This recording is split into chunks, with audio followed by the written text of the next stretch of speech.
ng Puerto Princesa.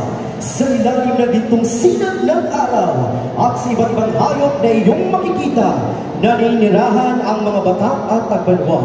Ang kanilang buhay ay umaawit ng pagkakaisa, kapayapaan at paggalang sa lupa, himpapawid at dagat na nagbibigay buhay. Ngunit sa paglipas ng panahon, dumarating mga hamon, mga unos ng pagbabago, ingay ng pag-unlad at panganib sa kaligtasan kanilang pinangangalagaan.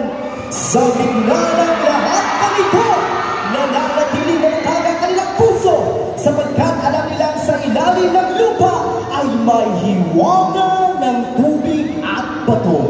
Ang Puerto Princesa Underground River na sumisimbolo sa